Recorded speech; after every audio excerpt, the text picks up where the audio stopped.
Assalamualaikum warahmatullahi wabarakatuh. Waalaikumsalam warahmatullahi wabarakatuh. Ini merupakan permainan yang ketiga yang disebut dengan sonda yang akan dimainkan sama oleh anak-anak dari Rohis SMA Negeri 1 Pagelaran yang akan dimainkan oleh 2 orang anak perempuan ya, mereka dari kelas 10 dan 11 ya.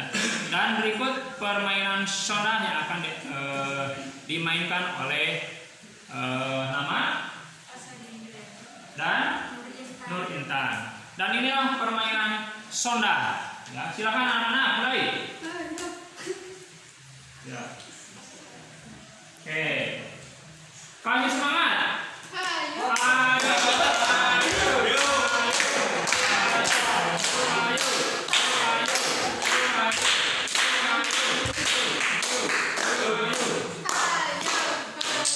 Permainan sonda ini memerlukan kelincahan, ketangkasan, dan juga apa ya namanya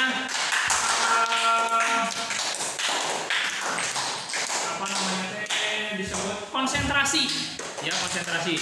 Kalau misalkan alat lemparnya itu kena garis atau keluar dari garis yang sudah dibuat, maka itu dinyatakan kalah ya, dan digantikan oleh oleh pemain yang lain. Tuh, ya. Oke,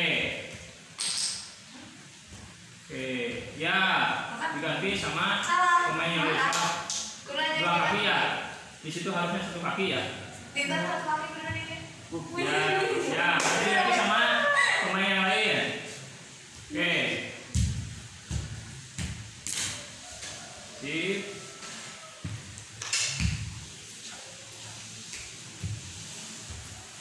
Oke, kasih semangat tuh, kasih semangat tuh.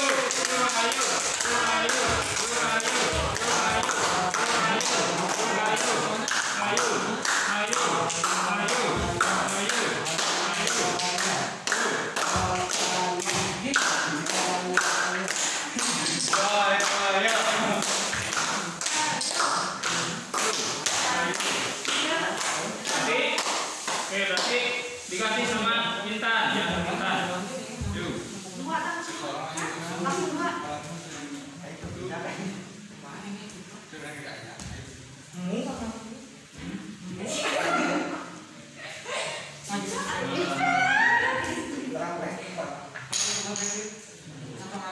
Jadi lemparannya itu harus tepat di tengah-tengah kotak yang sudah disediakan ya. Tidak boleh kena garis dan juga tidak boleh keluar dari garis ya. Kalau misalnya keluar dari kotak atau dari garis berarti diganti sama pemain yang lain.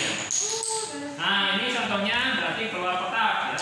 Berarti diganti sama pemain yang lain. Dan itulah permainan yang disebut dengan permainan sonda, salah satu keulinan Sunda ya, anak tempo dulu ya. Terima kasih atas perhatiannya, atas supportnya. Sampurasun. Assalamualaikum warahmatullahi wabarakatuh.